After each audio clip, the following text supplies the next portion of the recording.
Cyberpunk 2 has officially been in production for several months, enter its next development phase in May 2025. However, what's really interesting here is that CD Projekt Red is showing absolutely no urgency to rush the game into full production. And honestly, that's a very good sign. This careful, methodical approach represents a fundamental shift in how CD Projekt Red develops its games. Instead of prioritizing speed, flashy promises, or aggressive marketing timelines, the studio now seems focused on building a strong foundation first. They're choosing planning over pressure, long-term sustainability over crunch-driven deadlines, and stability over hype. And in today's video, we're gonna break down everything: the current production status of Cyberpunk 2, the multiplayer component, Mike Pondsmith's involvement, team distribution inside CD Projekt Red, and what the future of the Cyberpunk franchise looks like. Let's start with development. Right now, Cyberpunk 2 is in the pre-production phase. It has been in this stage for about 6 months, and reports suggest there are roughly 12 to 18 months of pre-production remaining before the project transitions into full production. Currently, around 135 developers are working on the game, primarily based in CD Projekt Red's Boston studio, with additional support coming from the Vancouver and Warsaw teams. That's a significant team size for pre-production, but it's still far from full-scale development. So what exactly is happening during this phase? Pre-production isn't about building the final version of the game. It's about planning, experimenting, and creating prototypes. The team is architecting the multiplayer infrastructure, establishing the narrative framework, and testing technical prototypes. They're figuring out how systems will function before committing hundreds of developers to build the final assets. This is where lessons from the original Cyberpunk 2077 come into play. CD Projekt Red clearly doesn't want to repeat past mistakes. They want to ensure that systems are stable, scalable, and realistic before expanding the team and locking in production timelines. And speaking of the original game, we also need to talk about Mike Pondsmith. Mike Pondsmith, the creator of the Cyberpunk universe, played a major role in Cyberpunk 2077's development. He was heavily involved throughout the process and is credited for lore consultation. He wasn't just a name attached to the project, he actively influenced design decisions. There's a famous example where developers designed a weapon called the Silver Blaster as a sleek sci-fi gun. Mike stepped in and reminded them that in the Cyberpunk universe, guns are supposed to be big, heavy, and intimidating. That kind of oversight helped maintain authenticity. Now, some fans are wondering if his involvement in Cyberpunk 2 will decrease,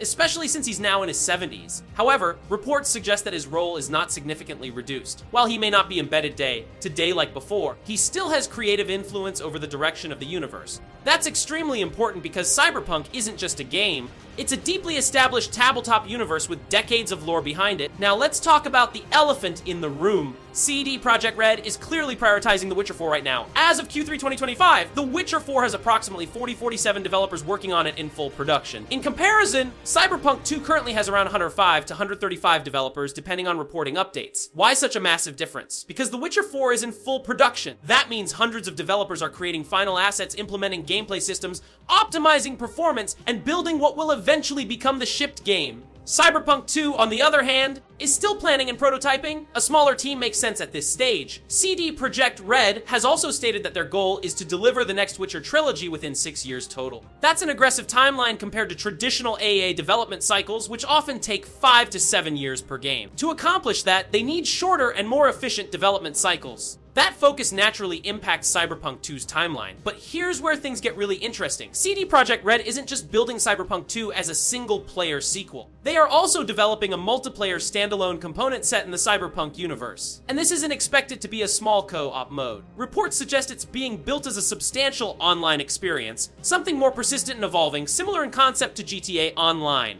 That means a LEV, service-style ecosystem, ongoing updates, seasonal content, community events, and long-term support. Building something like that requires serious infrastructure. It requires back-end systems, server architecture, and dedicated post-launch teams. The Boston studio is reportedly playing a key role in building this multiplayer framework. If this online component is successful, it could become a long-term revenue driver for the franchise. But it also means resources will be divided between maintaining the online world and developing future sequels. And that's important. If CD Projekt Red commits to supporting a large-scale online Cyberpunk experience after launch, it makes a fast 2-year sequel turnaround unrealistic. Live service games demand continuous updates and technical maintenance, so realistically, Cyberpunk 2 is not something we should expect anytime soon. The studio is clearly taking its time, and that might be the smartest decision they've made. When you look at the bigger picture, CD Projekt Red's future looks very structured. You have The Witcher 4 leading the charge in full production, you have Cyberpunk 2 in careful pre-production, you have a standalone multiplayer Cyberpunk experience in development, and you have long-term franchise planning happening simultaneously.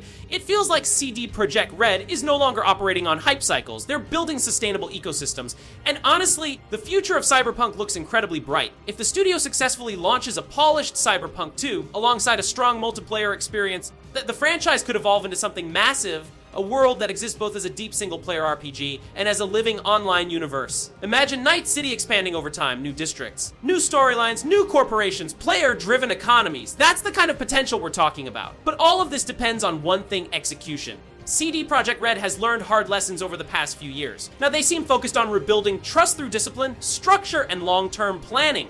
And that's exactly what Cyberpunk needs. So what do you think about Cyberpunk 2 being in extended pre-production? Are you excited about the multiplayer direction? Or do you think CD Projekt Red should focus purely on single-player storytelling? Let me know your thoughts in the comments below. If you enjoyed this breakdown and want more updates on Cyberpunk 2, The Witcher 4, and the future of CD Projekt Red, make sure to subscribe to the channel. Thanks for watching, and I'll see you in the next one.